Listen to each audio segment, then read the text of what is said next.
네, 2020년 10월 24일 이종훈입니다. 단풍이 슬슬 절정에 오르는 것 같아요.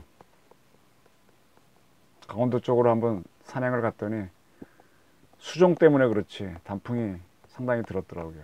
이 좋은 시절에 우리는 참 지겨운 싸움을 하고 있습니다. 오늘 주제는 또 지겨운 단어를 또 쓰네요. 지겨운 민주당의 야당 코스프레입니다. 부제는 법무부 담장에 조화가 놓일까입니다. 어제 제가 검찰청 정문을 찾아가는 파월 용사 할아버지 이야기를 전했습니다. 제가 좋아하는 한양대학교 교수님 부부가 그걸 직접 겪었다고 하면서 전해주신 말씀을 전했는데 그 교수님이 당신이 궁금해갖고 그 꽃다발이 있는지 그 꽃바구니가 있는지 다시 확인하러 오늘 24일 낮에 대검찰청을 가보셨답니다. 사진을 찍어서 보내주셨어요. 지금 나오나요? 이 대검찰청 담벼락을 따라서 쭉 굉장히 많은 화환들이 이어지고 있습니다. 정문 쪽으로 갔더니 맨 앞에 시작된 첫 번째와 두 번째 화환 사이에 조그마한 꽃바구니가 보여요. 그리로 갔더니 있습니다. 그 주변에는 우리 경찰들이 근무하고 있는데 이걸 치우지 않았습니다. 네, 아직 그 정도는 우리나라가 막가파는 아닌 것 같습니다. 그 꽃바구니에는 그때야 뭐 어두워서 제대로 못 보셨는데 다시 딱 보니까 이런 글자가 쓰여 있네요. 월남전 참전 해병대, 나라를 위해 죽고 싶다. 그 할아버지가 놓고 간 꽃바구니가 맞습니다. 저는 이 할아버지는 자기 목숨을 20대의 그 치열한 자기 목숨을 남을 위해 한번 던져봤던 사람이잖아요. 이런 분들은, 그런 경험이 있는 분들은 사회 정의, 어떤 정의라는 것을 저는 안다고 봅니다. 자기 이익만을 추구하지 않는다고 봅니다. 자기 이익만을 추구하는 게 아니라 자기보다 훨씬 큰 나라를 생각하는 그런 사람은 국민입니다. 국민. 또 뭐 시민이라고도 합니다. 네, 국민이라는 것은 굉장히 존귀한 개념입니다. 그렇게 나라를 걱정하는 이들이 있을 때 민주주의가 있는 거고요. 내 이익만 챙기겠다는 어떤 이기주의가 있으면 민주주의가 아닙니다. 이기주의를 이용해서 생산력을 높이는 자본주의는 할 수 있습니다. 근데 국가를 이끄는 것에 있어서는 국가를 위해서 나의 희생을 검토하는 그러한 걱정이 없으면 민주주의를 못합니다. 왜 파월 경험이 있는 할아버지는 윤석열 총장을 지지한다면서 나라를 위해 죽고 싶다고 했는가? 이게 오늘 제 관점입니다. 윤석열 검찰총장이 대검 국정감사에서 법리적으로 보면 검찰총장은 법무부 장관의 부하가 아닙니다. 그렇죠? 부하라면 검찰총장이라는 직제를 만들 필요도 없고요. 이렇게 얘기한 것 때문에 여당 의원들이 발끈했습니다. 김종민 의원 등이 발끈해서 그러면 친구냐라고 막 공박을 했는데 이걸 이렇게 언론을 통해서 보면서 참 저렇게밖에 논쟁 못하나 하는 생각이 듭니다. 우리가 한때 지금 야당 사람들이 옛날에 민주화 운동한다고 할 때 흑백 논리를 거부한다는 주장을 많이 했거든요. 세상에 어떻게 검은색과 흰색만 있느냐, 노란색, 빨간색도 있다 그랬는데 그 논리를 바로 적용하면 바로 답이 나오잖아요. 부하가 아니면 친구 관계밖에 없습니까? 검은색이 아니면 흰색밖에 없어요? 노란색, 빨간색도 있지. 이 민주당 의원들이 이런 식으로 나오면 이분들의 생각이 오히려 경직돼 있는 거지. 자기 주장 관철을 하기 위해서, 상대를 굴복시키기 위해서 억지를 부리는 거죠. 이런 것들이 바로 민주주의를 무시하는 겁니다. 이 대목을 봐주십시오. 송기현 민주당 의원하고 윤석열 총장이 논쟁을 벌인 기사인데요.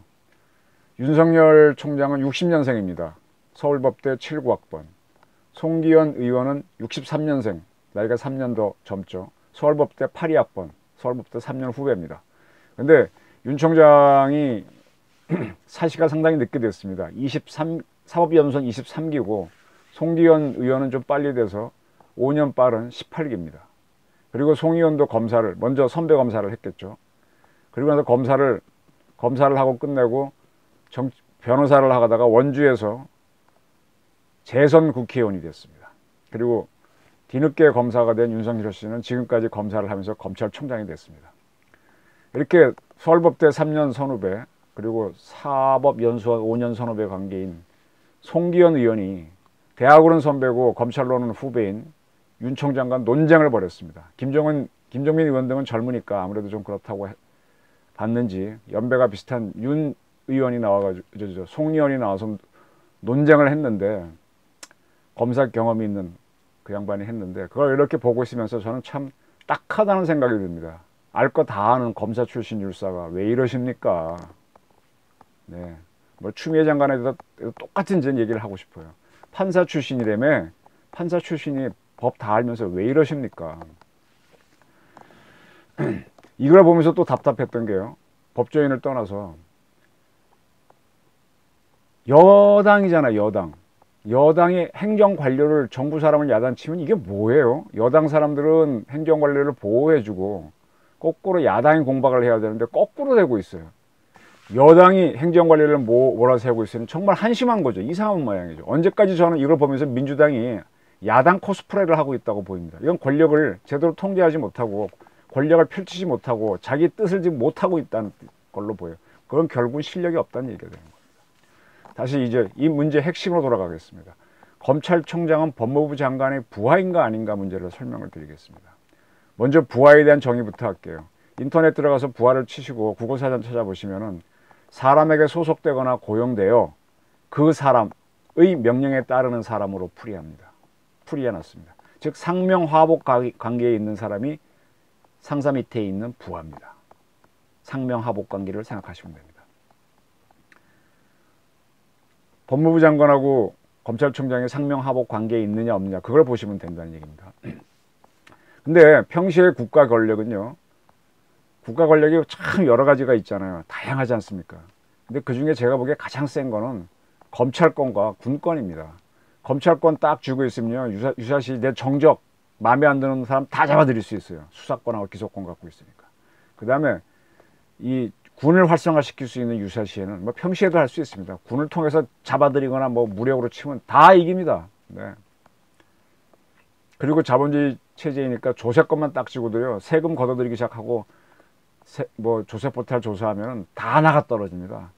국가를 운영하려면 정보가 굉장히 중요한데, 그래서 국정원도 막강하죠. 그래서 저는 우리 국가를 구성하는 5대 권력 자리를 경찰청장, 검찰총장, 국세청장, 국방부 장관, 국정원장으로 봅니다.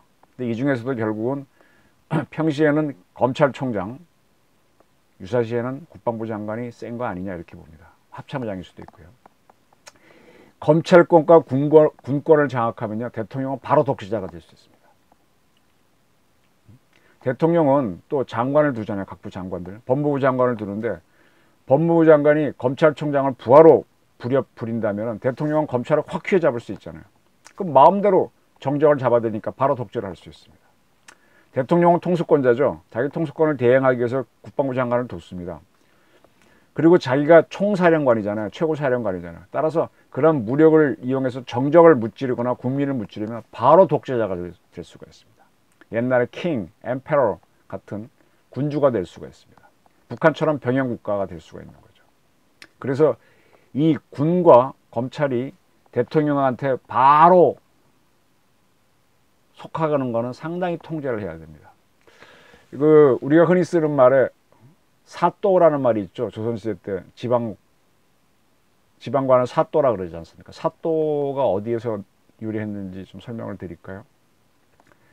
제가 몇 차례 말씀드렸지만은 봉건 시대에는 모든 권력, 주권이 군주한테, 왕이나 황제한테 있었습니다. 그러니까 군주가 모든 권력을 갖고 있는데 저 멀리 떨어진 지역에서 자기 대신 그쪽을 다스릴 사람을 내가 시킨 사람이잖아요. 시킬 사자에다가 지방을 도라 그랬습니다. 중국 기록을 보게 되면은 뭐 처음에는 군, 우리나라도 군이 있잖아요. 봉화군, 뭐 영주군, 군이라고 하다가 그 다음에 뭐 주라고도 하다가 이렇게 쭉 바뀌다가 나중에 성이라고도 하다가 도로도 바뀝니다. 요 나라에는 뭐 요동도 이렇게 도라 그랬거든요. 동경도 도라 그랬습니다. 지금 우리나라는 도라고 하고 있죠. 그러한 지방을 도라 그러는데 이때 도로는 도로가 아닙니다. 지방에 보내서 나 대신 일을 시킨 사람을 사도라 그랬습니다. 한자로. 그게 사도가 사또가 된 겁니다. 사또는 군주의 대변자니까 전권, 주권을 다 가지고 있잖아요. 그래서 범인을 잡는 수사, 범인에게 죄를 주는 기소, 그리고 판결도 판사도 자기가 합니다. 요것이 이제 제가 몇 차례 말씀드렸던 중국 대만에서 나온 유명한 판관포청전이라는 드라마가 바로 모든 정권을 행사하는 지방관 모습 아닙니까? 그 다음에 이 중에 강력한 거는 수사, 막 누구 잡으러 막 포절 풀어 잡는 거, 그 다음에 죄를 주는 기소, 그때 막 고문도 하잖아요. 그러니까 경찰권과 검찰권을 지방관이 갖고 있는 거죠. 근데 세금을 거두는 곳이 옛날에는 영토였어요. 지금도 세금을 거둘 수 있는 곳이 영토입니다. 영토가 아닌 데는 세금 못 거둬요. 그 세금을 걷어갖고 군주한테 보내죠. 그래서 세금 걷는 징세권을 사또가 갖고 있었어요. 전쟁이 일어나면은 또 이 사람이 그 포졸과 그 지역의 백성들을 동원해서 싸우러 갑니다. 지역 사령관이 됩니다. 네. 군권도 쥐고 있었죠. 또 일반 행정도 해야 되죠. 그리고 지금처럼 어려워지면 흉년이 들면 지금 개념으로 재난지원금 푸는 그런 복지정책도 했습니다. 이렇게 모든 걸 옛날 사또는 다 쥐고 있었어요. 근데 현대의 지방관, 자치단체장, 시장이나 군수 또는 광역, 시도, 지사도 마찬가지고 이분들은요 그렇게 종합적인 권력을 갖고 있지 않습니다. 수사는 그 지역의 수사는 지역 경찰서장이 합니다. 그 지역의 군수나 시장은 전혀 손대지 못합니다. 기소는 누가 합니까? 그 지역에 있는 지청장, 검찰지청장이 하죠. 판결은 누가 합니까? 지원장, 법원 지원이 하죠. 세금 징수는 그 지역에 있는 세무서장이 하고요. 지역범위는 그 지역을 담당하는 육군 대대장이 합니다. 그리고 그 지역의 민심이 어떻고 어떻게 하면 좋겠다는 것은 국정원 거점장이 하고요. 그 지역에 필요한 가장 중요한 전기를 제공하는 것은 한전지사장. 그 지역의 농촌이면 물이 굉장히 중요한데 물 관리는 수자원공사 지사장이 합니다. 그 결국 지방관청에 있는 그 지방관이 할 수 있는 건 일반 행정, 그죠? 그 주민등록 등본이나 떼주고 복지비 나눠주고 이렇게 시골 가게 되면은 무슨 돈 나눠주고 쌀 나눠주고 하는 그런 거밖에 못합니다. 별거 없습니다. 지방행정관. 이 경찰서장, 지청장, 지원장, 세무서장, 대대장, 국정원 거점장, 한전, 수공, 지사장 등은 지자치단체장의 부하가 아니거든요. 따라서 이들 사이는 절대 상명하복 관계가 없습니다. 이걸 잘 보셔요. 부하가 아닙니다.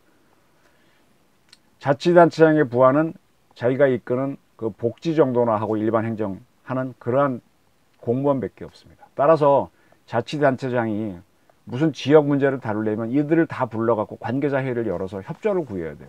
협조를 기억하십시오. 협조를 구해야 돼요. 그러니까 봉건시대 때의 사또의 권력은 이렇게 쫙 쪼개져서 나눠져 있습니다. 봉건 시절에는 종합 권력인 사또를 통해서 지방을 통치했지만 지금은 현대에서는 민주주의를 하는 현대에서는 다 나눠서 하고 있습니다. 이게 디바이드 앤 룰, 분할 통치죠. 이게 민주주의의 기본이라는 겁니다. 봉건시대 때는 독재였죠. 전제였죠. 네, 그걸 기억하시죠. 자, 지방의 민주주의가 디바이드 앤 룰인데 중앙정부의 민주주의가 봉건적일 수는 없는 거죠. 이 현대의 민주주의는 공화정을 기반으로 하는데요. 공화정, 로마에서 했다는 공화정, 리퍼블릭을 기반으로 하는데 공화정의 핵심은요, 군주를 부정하는 겁니다. 독재를 부정하고 전제를 부정하는 겁니다. 군주가 없는 겁니다, 기본적으로. 공화정을 할 때 로마는 나라를 위해서 자기 목숨을 바치서 싸우러 나갈 수 있는 사람들이 에게 이 주권을 갖고 있다고 봤어요. 그런 사람들을 시민이라고 불렀습니다. 시민, 로마 시민. 이 시민들은 상당한 재력이 있었어요. 지금하고 달라요. 그래서 자기 스스로 노예를 거느리고 있었고 귀족은 아닌데도, 그리고 자기 혼자 싸우러 나가는 무기와 말, 이걸 스스로 자기가 관리했습니다. 그리고 훈련도 자기가 했고요. 상당한 재력도 있었고, 그들과 별도로 귀족들이 있었어요. 귀족들은 원로원을 만듭니다. 원로원을 만들어서 그 원로원에 있는 귀족들과 이분들이 모이는 건 민회라고도 하고 나중에 뭐라 합니까? 또 이름이 있는데 갑자기 생각이 안 나네요. 그 두 기관에서 나라의 문제를 논의합니다. 그래서 이분들이 주권을 갖고 있는 거죠. 이런 사람들이 이제 로마의 공화정을 이끌었는데 그게 한 2000년쯤 지난 다음에 다시 유럽에서 부활이 되는데, 그게 이제 공화정으로 가는 게 탈봉건기, 봉건을 끝내는 거죠. 그때 로마의 시민이 부르주아의 형태로 나타납니다. 이 부르주아 세력들이 평민인데 탈봉건을 하면서 의회를 만드는 게 그게 하원입니다. 로마 시민들이 옛날 미네에서 시작된 하나의 그 조직을 만들었듯이 그게 하원이고요. 로마 원로원을 구성했던 사람들은 아까 귀족이라고 그랬죠. 이 중세에 오게 되면 귀족하고 성직자들, 기독교 성직자들이 결합이 돼서 만든 게 상원입니다. 그렇게 해서 이제 두 개의 의회를 만들어서 군주하고 이렇게 막, 그때 군주는 힘이 있었어요. 막 이렇게 지내는데 이게 결정적으로 프랑스 대혁명 때 이 세력들이 군주의 힘을 뺏어버립니다. 그리고 그런 상태에서 외국과 전쟁을 할 때 이기기 위해서 더 많은 무력을 동원하기 위해서 그때까지는 전쟁에 시민이 아니니까 싸우러 갈 의무가 없잖아요. 농노들을 싸움에 더 끌어들입니다. 그래서 그 사람들이 많이 희생됐으니까 너도 똑같은 시민권을 줄게 라고 하면서 프랑스 대혁명과 나폴레옹 전쟁을 치르면서 농노들이 지위가 올라갑니다. 그러니까 신분이 없어지는 거죠. 귀족과 부르주아 사이도 이미 희미해졌는데 농노도 없어지는 거죠. 따라서 농노 출신들도 유능하면은 하원에 들어올 수가 있게 되는 겁니다. 이렇게 하면서 민주주의가 온 겁니다. 이거를 우리는 잘 기억하고 있어야 됩니다. 그래서 그때부터 이 농노 출신으로서 신분제가 없어졌으니까 그런 사람들, 그 다음에 부르주아, 그 다음에 귀족, 또 군주는 힘을 잃었지만 그 역시 하나의 일원으로서 이 전체를 국민이라고 하는 겁니다. 시민하고 국민은 그런 차이점이 있습니다. 네. 때문에 현대 국가에서는 국가를 지킬 때 모두가 나가 싸웁니다. 국민 개병자가 되는 거죠. 기본적으로 모두가 군에 가야 됩니다. 남자라면. 여자도 뭐 갈 수 있으면 가는 거죠. 이 군대 안 가려고 하게 되면은 이건 국민이 아닌 겁니다. 아시겠죠? 근데 국민을 다스리는 게 현대의 공화정인데 국민이 국민을 다스릴 수 없으니까 대표자를 하나 뽑습니다. 그게 누구예요? 대통령이잖아요. 대통령이 주권자인 국민과 국가를 다스립니다. 근데 그가 군주가 되면 안 되죠. 때문에 그에게 그가 군주가 안 되도록 많은 제약을 가하는데 헌법과 법률에 따라서 해라 라고 하고, 그 다음에 이 국민의 뜻을 대표하는 국회의 통제와 견제를 받도록 해놨습니다. 그런 대통령이 그런 제안을 받지만 대통령은 행정부의 수반이니까 모든 행정부의 공무원을 임명할 수 있죠. 따라서 제가 아까 말씀드린 대로 평시에 국가의 최고 권력은 검찰권, 유사시는 군권이라고 그러는데 검찰총장의 자기 신복을 딱 심어버리면 모든 정적을 제거할 수 있죠. 독재를 할 수 있죠. 또 자기를 대신해서 군권을 행사할 수 있는 국방부 장관이나 합참의장에게 자기 사람 딱 임명하게 되면 그거 동원해서 군사력 동원해서 마구 정적을 잡아들이거나 국민을 탄압하면 바로 독재자가 될 수 있죠. 국정원장, 국세청장, 경찰청장도 자기 사람이 임명하면 그야말로 병행국가가 될 수 있죠. 또 반대 현상도 일어날 수 있습니다. 검찰총장이 아주 독립성이 강해서 거꾸로 대통령을 법을 어겼다고 잡아버리는 겁니다. 군 최고사령관 중에 한 명, 예를 들면 합참의장이나 또 그 이하의 지휘관도 힘이 있을 수 있으니까 그 무력을 동원해서 대통령을 잡아버릴 수도 있어요. 무력으로 쳐들어가서 뭐 제거할 수도 있습니다. 쿠데타죠. 이게 날 수도 있습니다. 이 정치에 군이 개입하거나 또 정치가 군을 통제하게 되면 이런 문제가 생기기 때문에 검찰과 군에 대해서는 강력하게 정치 중립화를 요구합니다. 대통령이 검찰을 바로 지배하는 걸 막고 또 검찰 스스로가 권력기관이 되는 걸 막기 위해서 그 중간에 검찰 업무를 다루는 것이 전부라고 할 수 있는 법무부를 둡니다. 법무부는 그 우리 교도소 업무를 다하는 교정국, 그다음에 우리 외국 갈 때 출입국 관리하지 않습니까? 그런 거 업무도 하지만 거의 검찰 임무가 핵심인데 별도로 그 법무부를 두고 있습니다. 군도 굉장히 강력한 조직이잖아요. 군 최고사령관은 누차 말씀드렸듯이 대통령인데 그 중간에 국방부를 둬서 이게 군이 대통령을 잡거나 대통령이 군을 통해서 독재를 하는 걸 막도록 국방부를 두고 있습니다. 국방부 밑에는요 병무청과 방사청이라고 하는 외청이 있는데 아주 그런 것들은 전적으로 거기다 맡겨버리고 오로지 군만 관리합니다. 군이 정치 중립을 잇도록 하기 위해서. 그게 잘 안 돼서 문제이지 원래 뜻은 그렇다는 겁니다. 그래서 군은 대통령의 하수인이어서도 안 되지만 국민을 대표하는 대통령을 전복하는 세력이어서도 안 되고요. 오로지 나라를 위해서 필요하면 나가 싸우는 조직이 되어야 됩니다. 이게 군의 정치 중립화입니다. 다시 말씀드리지만 군의 정치 중립화, 검찰의 중립화를 위해서 법무부와 국방부를 둔 겁니다. 이걸 보시면 좋겠네요. 판사와 검사는요, 처음 시작은 똑같아요. 사법연수원 딱 나와가지고 할 때는 상당히 높은 계급을 줍니다. 보통 행정고시하게 되면 5급으로 시작하는데 이 사람들은 거의 3급으로 시작합니다. 그래서 쭉 올라가게 되면 마지막에도 굉장히 높아야 되는데 마지막이 달라져요. 대법원장은 대통령과 거의 동급인 3부 요인입니다. 근데 검찰의 우두머리는 검찰총장은 장관보다 한 급수 떨어지는 외청장 개념입니다. 네. 왜 이렇게 검찰은 손해를 보죠? 여긴 다 이유가 있습니다. 이 검찰총장 급을 너무 높여놓으면 그러지 않아도 힘이 센 기관이니까 막판에 이렇게 장관 밑에 있는 외청장을 떨어뜨려 놓은 겁니다. 그런데도 검찰에 많은 사법시험 붙은 친구들이 가려고 하는 건 그게 권력기관이라서 가는 거거든요. 힘이 센 데일수록 직급을 낮추는 겁니다.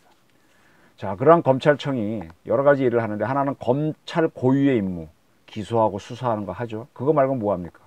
인사도 해야 되고 예산도 다뤄야 되잖아요. 뭐 운영비도 해야 되고 일반 행정도 해야 되고 그걸 일반 사무, 이걸 검찰 사무라 그러는데 일반 사무는 법무부의 통제를 받습니다.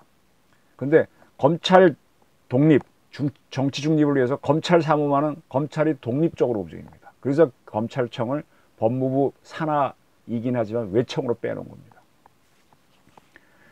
일반 사무에 관한 한은 검찰은 법무부의 통제를 받으니까 상명하복 관계가 될 수 있지만 검찰 사무에 관한 한은 아닙니다. 둘은 부하가 아닙니다. 완전 별개입니다. 그런데 국가를 운영하다 보면요, 분명히 큰 죄를 지은 사람인데 죄를 주지 않는 경우가 있어요. 대표적인 경우가 김현희 씨가 대한항공기를 폭파해서 많은 사람을 숨지게 했잖아요. 근데 그분이 재판받았다는 거 기억나십니까? 없습니다. 아예 김신조 우리나라 내려와서 1.12 사태 때 많은 분탕을 쳤는데 그분이 죄를 받았나요? 안 받았죠. 아예 기소를 안 한 겁니다. 그건 국익 때문에 안 하는 겁니다.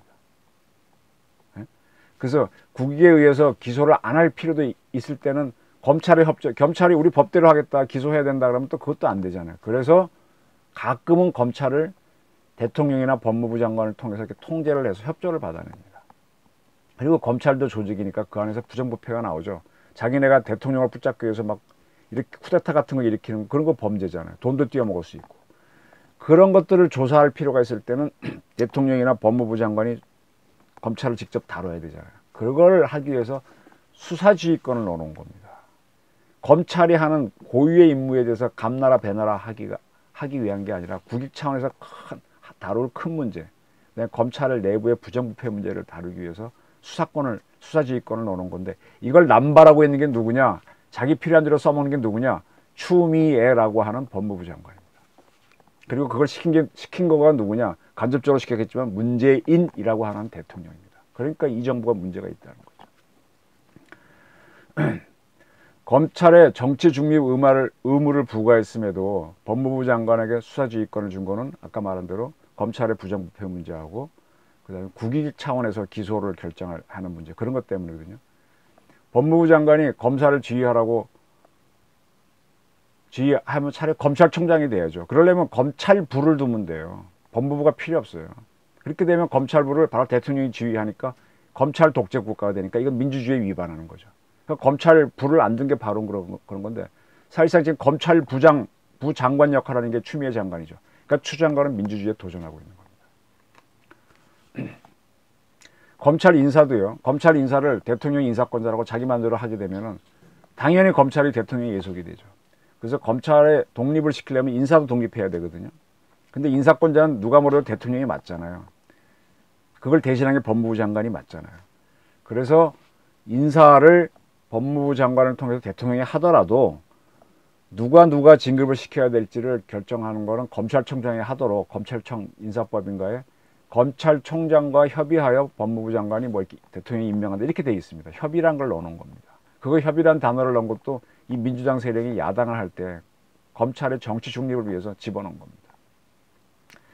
그 협의하고 제청은 달라요. 제가 지난번에 군 인사할 때 총장이 갖고 있는 제청권, 감사위원이 임명할 때 감사원장이 갖고 있는 제청권이 있는데 제청권은 반드시 들어가야 됩니다. 협의는 그건 아닙니다. 근데 협의나 제청이나 법률적 뜻은 같다는 거죠. 근데 협의를 통보처럼 이용하고 있는 게 누구냐? 추미애 장관이란 겁니다. 법을 만든 법정신을 위반하고 있는 거죠. 이번에 그 남부지검장을 사표 쓰고 나가니까 추미애 장관이 임명해 버렸잖아요. 통보했겠지. 누구누구 임명한다. 이거 협의라 그러는 거죠. 이게 법정신을 어기는 겁니다. 이러한 문제는 윤 총장과 설전을 벌인 송기현 의원이나 판사 출신인 추 장관은 다 아는 겁니다. 근데 그냥 가는 거예요. 왜? 정치가 우선이니까. 검찰 독립시키자고 한 사람들이 이러고 있으니까 실망이라는 겁니다. 이러한 일이 반복되면 결국 검찰은 권력의 신여가 되고 정치의 앞잡이가 됩니다. 민중의 지팡이가 되는 거죠. 몽둥이가 되는 거죠. 이걸 왜 민주주의 하자는 민주당이 왜 이러고 있습니까? 민주주의에 대한 중대한 도전을 하고 있는 겁니다. 근데 지금 여당 내에 문제가 많아요. 윤미향 의원 정의연 사건, 라임 사건, 옵티머스 사건, 태양광 부정 사건 등 권력형 부정 부패는 질비하거든요. 근데 여당이 이걸 막기 위해서 검찰을 통제하려고 한다? 추 장관 통해서? 이러면 이게 문제가 되는 거죠. 권력 쥐는 게 그것도 큰 문제인데 자기네 비리 감추기 위해서 이렇게 한다? 이렇게 되면 안 됩니다. 이렇게 되면 결국 대한민국 독재국가로 가고 검찰이 권력의 개가 되는 문제가 생기는 거죠. 자, 국민들이 대검 담장에다가 윤 총장 지지 화환을 놓은 것은 이에 대한 저항입니다. 저는 이 민주당 세력들이 제가 대학교 복학해서 4학년 때 있었던 87년 6월 항쟁을 굉장히 자랑하고 촛불 시위를 자랑하는데 이게 시민민주주의거든요. 저는 또 다른 시민민주주의의 하나의 발로를 대검 담장에다가 화환을 놓는 걸로 봅니다. 그 처음에 정적 플레이로 시작된 게 아니라 누군가가 시작한 것 같아요. 교회 뭐 이런 데 많이 이름이 걸려 있던데. 이게 뭡니까? 근데 지금 정부를 만들고 있는 여당은 야당 코스프레를 하고 있습니다. 그 도대체 누가 집권당인지 모르겠어요. 왜 이 모양 이 꼴이 됐죠? 민주당은 관료도 설득하지 못하고 있다는 뜻인데 그러면 여당다운 여당이 아니라는 뜻이잖아요. 근데 이들이 검찰을 억압하고 있으니 이게 민주주의에 대한 위반이라는 겁니다. 서욱 국방부 장관은 전작권 전환을 추진하고 있죠. 또 박지원 국정원장은 대공수사권 폐지를 추진하고 있죠.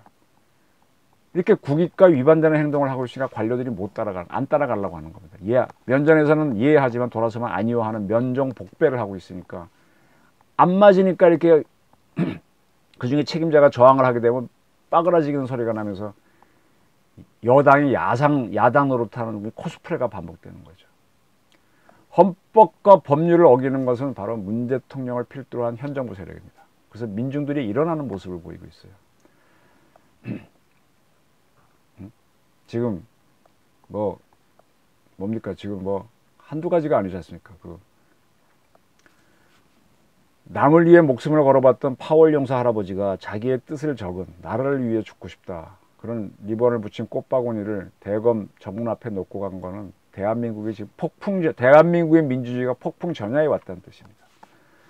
제가 몇 차례 북한 통지문 수정 문제를 다뤘는데 결국은 이건 조작입니다. 북한 통지문 조작 사건, 윤미향과 정의연의 부정부패 사건, 박원순 서울시장 변사 사건, 도대체 왜 알 수가 없어요. 이 정부는 너무 많은 실정을 저질렀어요. 조작이 많아요. 의회의 다수당이란 것이 유일한 이 정권의 방패인데 그러한 다수당이 야당 코스프레를 하고 있으니 대한민국의 민주주의는 죽어가고 있습니다. 그래서 저는 앞으로 대검 담장을 따라 더 많은 화환이 들어설 것이라고 보고 경찰이 일부러 치우지 않는다면 이거는 윤미향 세력이 위안부 소녀상을 막 놓은 것과 비슷한 현상일 수도 있어요. 앞으로는 감사원 담벼락에도 놓을 거라고 보입니다. 그리고 어쩌면은 법무부 담장에는 조화가 놓이는 사태가 벌어질 수도 있다. 민주주의가 심각하게 도전받고 있다. 그런 일이 저는 예상된다고 말씀드리고 싶습니다. 감사합니다.